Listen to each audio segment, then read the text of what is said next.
매 시간이 특별하고 또 매 순간이 중요하지만 이렇게 한 해를 시작하고 마감할 때 그리고 한 해에 상반기를 마감하고 또 시작할 때 우리는 보다 더 특별한 마음을 갖습니다. 그러한 시기에 오늘 말씀의 제목처럼 비는 멈췄지만 하나님은 일하고 계신다, 이런 제목으로 함께 말씀을 나누고자 합니다. 비가 안 오면 매우 힘듭니다. 농사가 어렵고 또 가을에 좋은 열매와 풍성한 추수를 기대하기는 불가능합니다.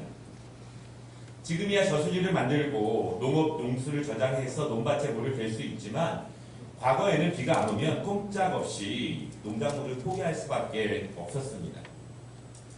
그래서 고대의 사람들은 비는 하늘의 신이 관할하는 것이다, 그렇게 믿었습니다. 그래서 하늘의 신이 노여워하면 이 땅에 비를 내리지 않으면 이 땅의 모든 생명들은 성장을 멈추게 되고 또 모든 식물들은 자라지 않고 그렇게 되면 사람들은 굶주린다, 그렇게 생각을 했습니다.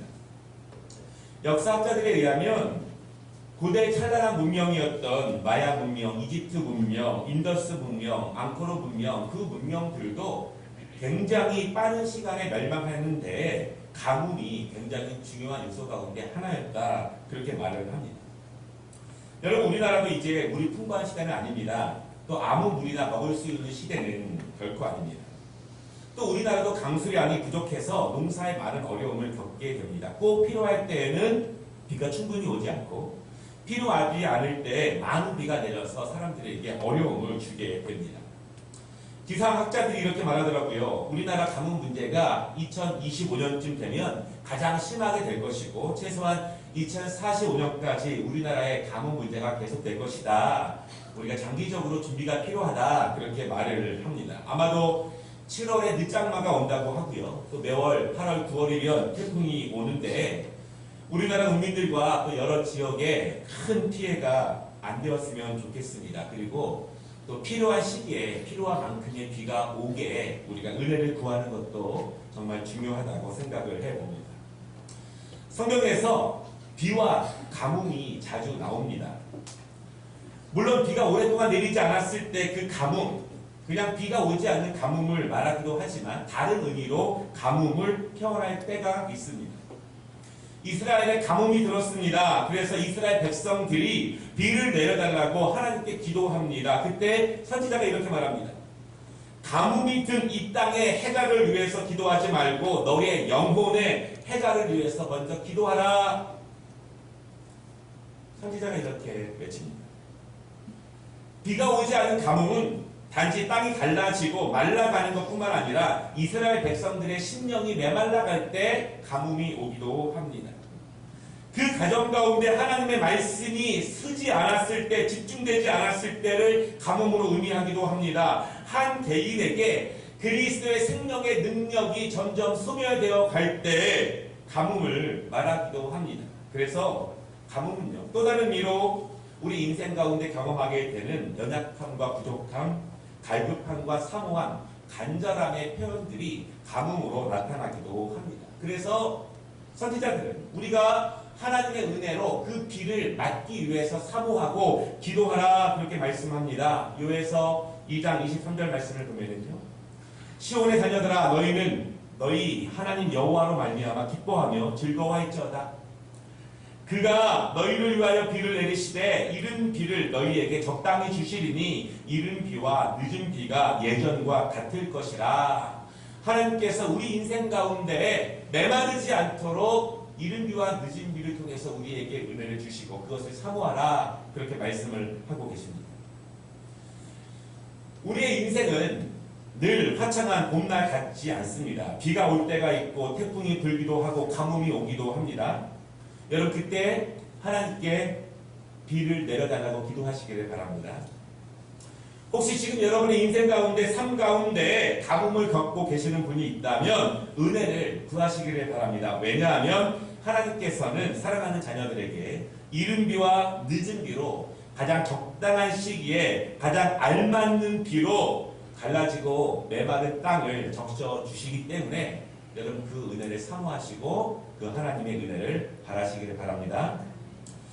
오늘 우리가 함께 읽은 이 열왕기상 엘리야에 대한 말씀인데요. 이 말씀을 통해서 두 가지로 함께 은혜를 나누고자 합니다. 첫째로 비는 하나님이 주관하신다 이것입니다. 한 신학자가 이렇게 말합니다. 이 우주 만물의 모든 창조물들은 모두 하나님의 것입니다. 그래서 그들은 모두 하나님의 말씀에 순종합니다. 가장 아름다운 하나님의 법칙에 의해서 하나님의 영광을 나타냅니다. 다만 인간만 아주 조금 순종하지 않는 편입니다. 이렇게 말합니다.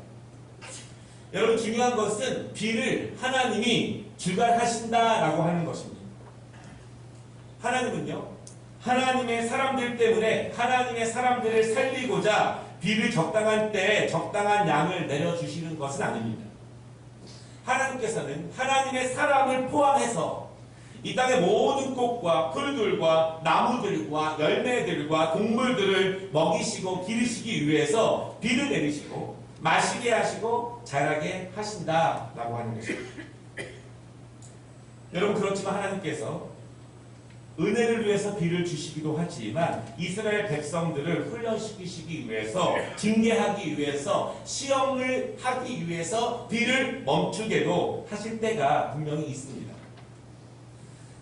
아브라함이 고향을 떠나서 하나님이 지시한 땅으로 가게 됩니다. 모든 것을 다 포기하고 하나님께서 지시하신 땅으로 간 것입니다. 그 땅이 가나안 땅입니다. 하나님의 말씀에 순종한 것입니다.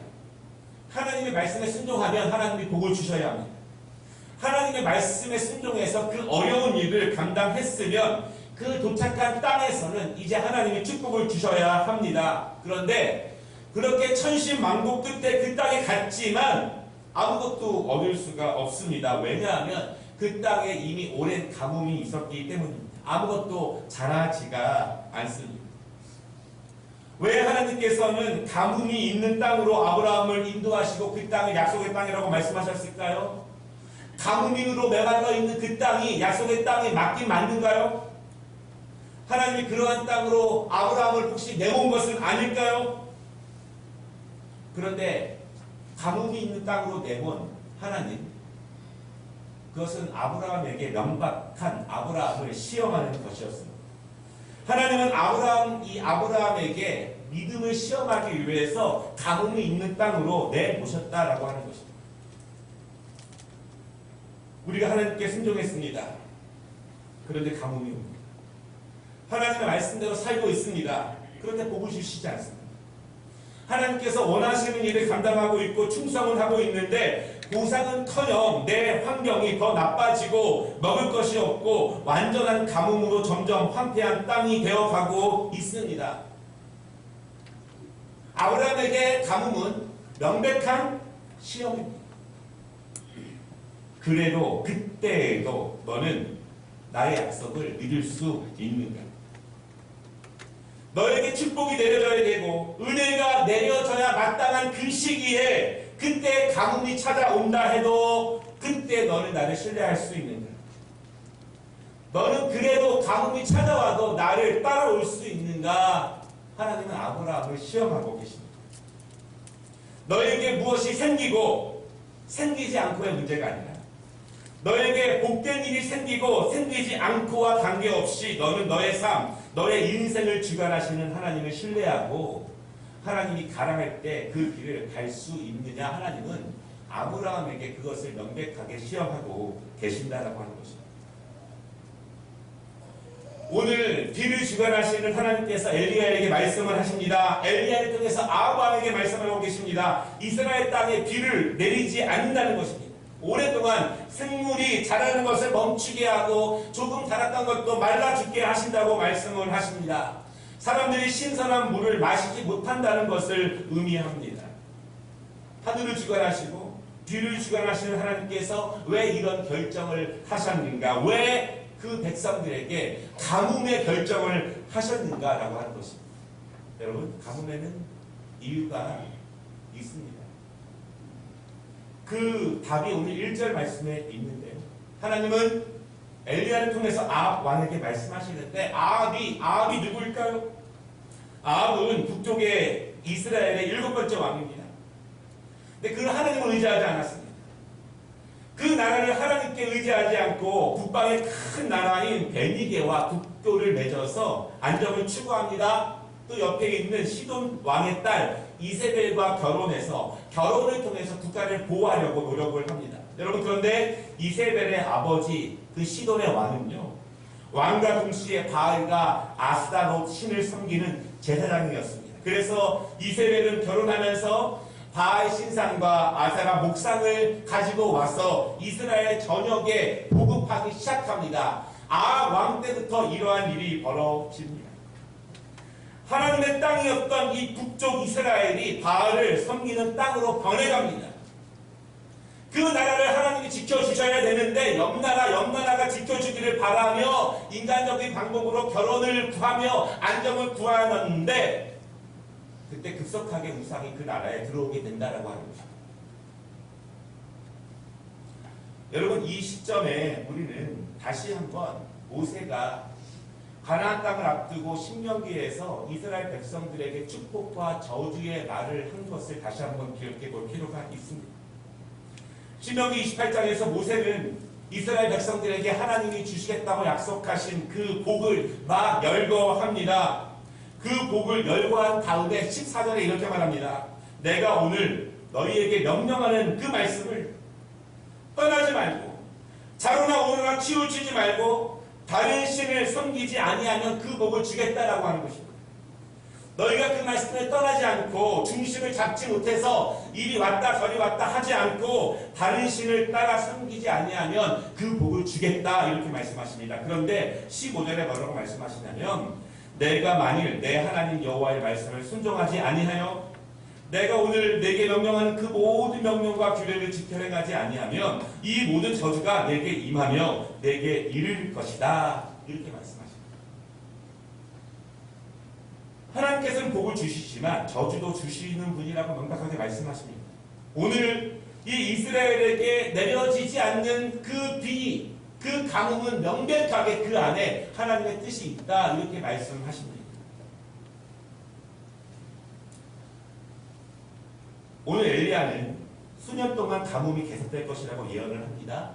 근데 왜 비를 내리지 않는다고 하나님이 말씀하셨을까요? 다른 재앙도 많이 있었습니다. 애굽에서 10가지 재앙이 있을 때 많은 재앙이 있었는데 왜 비를 멈추시겠다고 하셨는가? 여러분, 그것은 이스라엘이 섬기기 시작한 그 우상, 아합과 이세벨이 가지고 온 그 우상과 관계가 있습니다. 바알과 이 아세라, 바알은 풍요의 신입니다. 그리고 다산의 신인 아세다 목상이 있습니다. 아합왕이 말하는 거예요. 여러분, 저 메소포타미아 땅에서 수많은 곡식과 열매가 자라는 것을 보고 부러워하지 않습니까? 그 이유는 저들의 신인, 바알 신이, 아스타 신이 바로 그것을 지켜주고 보호해주기 때문에 그 땅이 그렇게 풍족한 것입니다. 이렇게 말하면서 이스라엘 백성들이 함께 바알 신을 섬기기를 원한다라고 하는 것입니다. 근데 그때 하나님이 비를 멈추게 하십니다. 여러분, 무슨 일입니까? 비가 오지 않으면 이스라엘 땅의 풍요는 없다라고 하는 것입니다.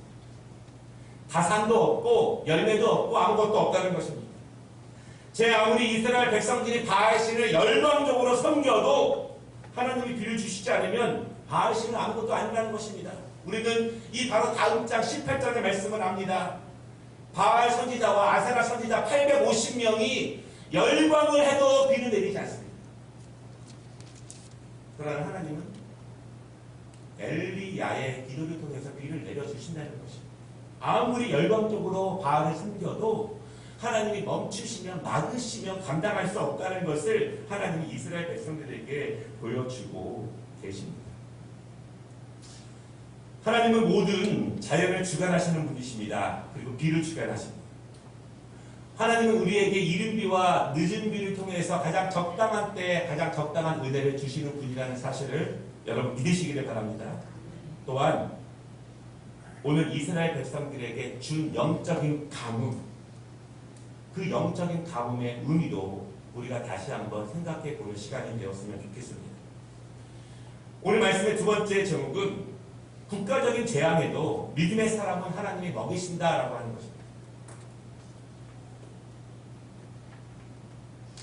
제가 1995년에 처음으로 다른 교회에서 전도사로 사역을 시작했는데요.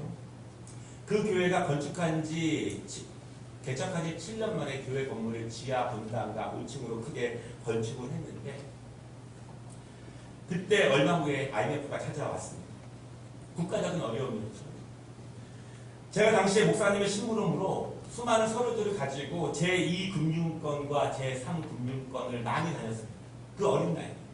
잘 몰랐는데. 제2금융권에서 돈이 안 되니까 제3금융권으로 갑니다. 제 기업으로 이자 30%, 40%를 주면서도 건축대금을 갚기 위해서 이리저리 목사님과 함께 뛰어다녔던 기업들이 너무나 지금도 생생합니다. 국가적인 어려움이었습니다. 너나 할 것 없이 모두에게 힘든 그런 시절이었습니다. 조금 다른 이야기지만 우리나라는 일제시대를 겪게 됐고 한국 전쟁을 경험했고 산업화의 시대를 경험하게 됩니다. 국가적인 어려움입니다. 너나 할 것 없이 다 어려운 시기였습니다. 국민들이 힘을 모아서 그래도 지혜롭게 어려움을 잘 견뎌냈고 힘을 내었고 오늘까지 이르게 되었습니다. 오늘 여러분 이스라엘 백성들에게 가뭄을 하나님이 주시는데 이것은 국가적인 어려움입니다.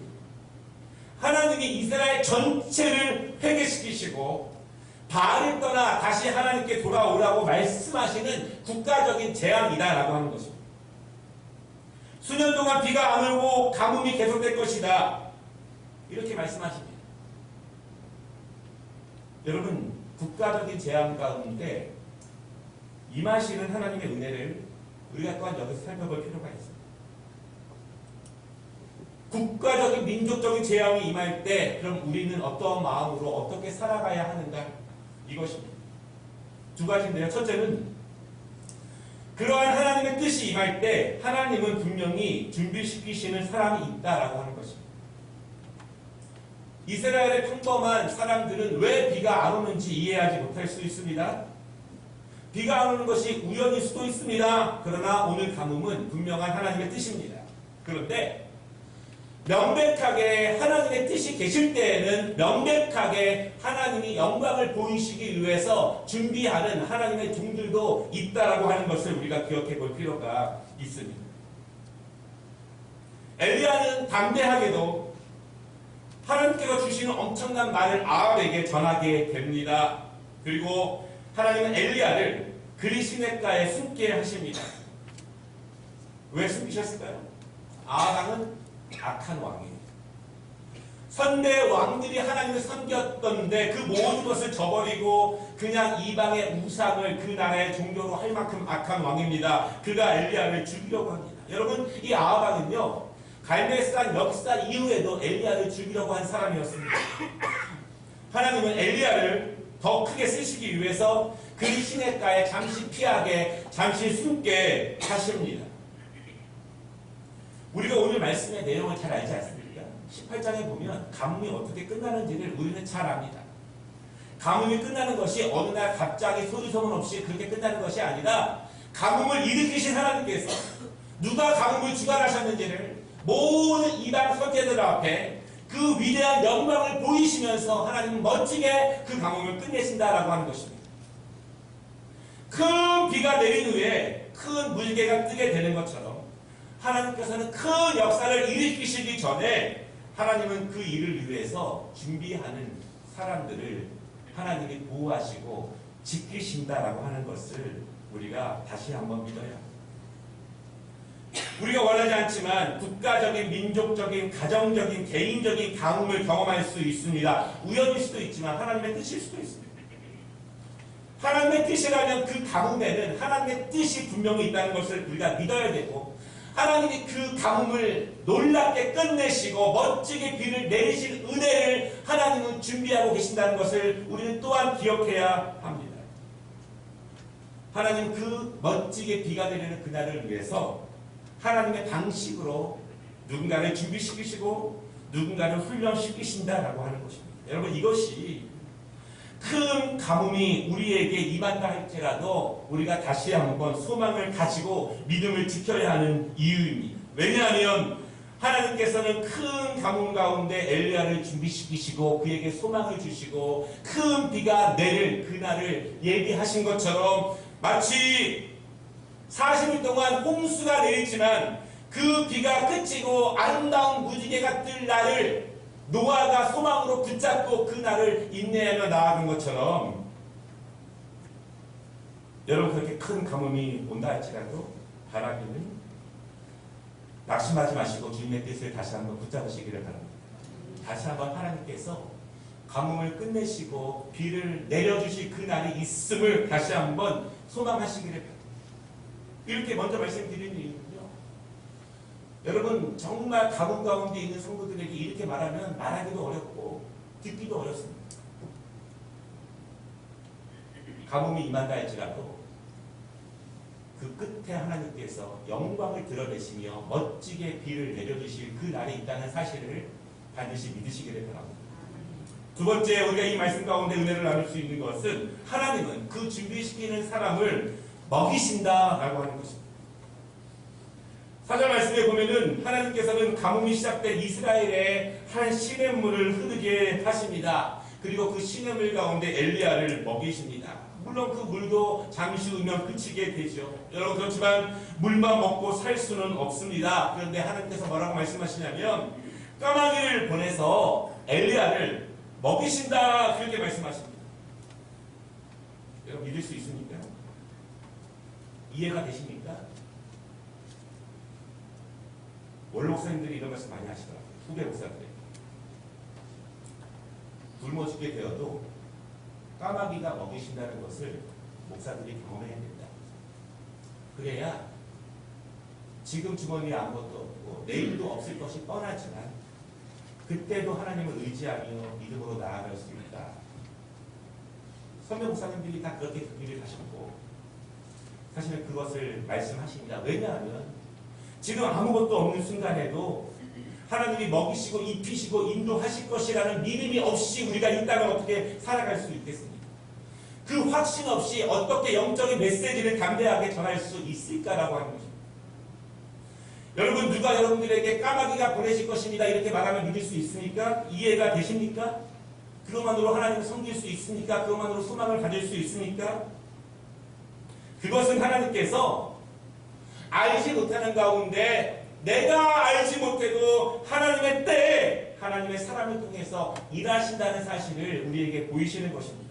비는 멈췄지만 가뭄은 계속되지만 지금도 여전히 하나님은 일하고 계신다 이렇게 말씀하고 계신 것입니다. 엘리야는 아무것도 준비하지 못하고 허겁지겁 그리시네가로 떠났습니다. 그러나 엘리야는 몰랐지만 하나님은 엘리야를 위해서 일하시고 계셨고 준비하고 계셨다라고 하는 것입니다. 우리가 이 말씀 가운데 기억해야 될 것이 있습니다. 국가적인 어려움이 있어도 하나님의 사람은 하나님께서 먹이신다. 여러분 믿으시기를 바랍니다. 하나님의 사람은 하나님 먹이십니다. 사방을 둘러봐도 먹을 것이 없지만 하나님은 누군가를 통해서 또한 먹이신다. 이 말씀을 믿으시기를 바랍니다. 우리는 그래서 더욱더 그럴수록 하나님을 의지하고 그때도 소망을 하나님께 두어야 하는 것입니다. 왜냐하면 극심한 고통의 순간, 어려움의 순간일수록 우리가 소망을 붙잡고 믿음으로 하나님께 나아갈 때 하나님은 그러한 사람을 통해서 일하시고 역사하신다는 사실을 여러분 믿으시기 바랍니다. 여러분 가뭄이 계속돼서 모두가 떠나갑니다. 모두가 하나님을 원망합니다. 모두가 아니라고 합니다. 그때 믿음을 지키시기를 바랍니다. 그때 믿음을 지키시기를 바랍니다. 가뭄이 급하면 급할수록 하나님이 일하실 때가 더욱더 가까운 것입니다. 밤이 더욱더 어두워지면 어두워질수록 새벽이 속히 온다는 사실을 여러분 믿으시기를 바랍니다. 마지막 그 고비 때 떠나지 말고 그 고비를 소망 붙잡고 승리하신다면 하나님이 인도하시고 먹이신다는 사실을 분명히 믿으시기를 바랍니다. 왜 까마귀일까요? 물론 하나님께서는 다른 새나 동물을 사용하실 수도 있는데 까마귀는요. 이 땅의 모든 것을 만드시고 모든 것을 주관하시는 하나님께서 그것을 통해서 하나님의 사람을 먹이신다고 하는 것에 대한 상징적인 의미도 있습니다.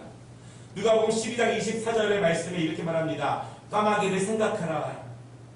심지도 아니하고 거두지도 아니하며 골방도 없고 창고도 없으되 하나님이 기르시나니 너희는 새보다 얼마나 귀하냐. 사실 여러분 오늘 말씀의 설교를 우리 성경 통독에서 이 누가복음 말씀, 이 말씀을 읽다가 오늘 말씀을 준비하게 되었습니다. 하나님이 까마귀도 먹이시거든, 기르시거든. 우리의 시야 밖에 있지만, 우리가 전혀 모르는 곳에 살고 있지만 그들도 먹이시거든. 우리는 하나님께서 얼마나 귀하고 사랑하시느냐라고 하는 것입니다. 말씀을 마치겠습니다. 오늘 말씀 서론에 한 신학자가 말씀한 이야기를 제가 다시 한번 말씀드리겠습니다. 이 우주 만물의 모든 창조물은 모두 하나님의 것입니다. 그래서 그들은 모두 하나님의 말씀에 순종합니다. 가장 아름다운 하나님의 법칙에 의해서 하나님의 영광을 나타납니다. 다만 인간만 조금 순종하지 않는 편입니다. 비는 은혜의 수단이지만 그것을 멈추게 하는 것이 하나님의 뜻일 수도 있습니다. 가뭄은 꼭 비가 안 오는 것만 의미하지 않습니다. 영혼의 가뭄, 찬양의 가뭄, 기도의 가뭄, 성김의 가뭄, 예배의 가뭄이 그 안에 있기도 합니다.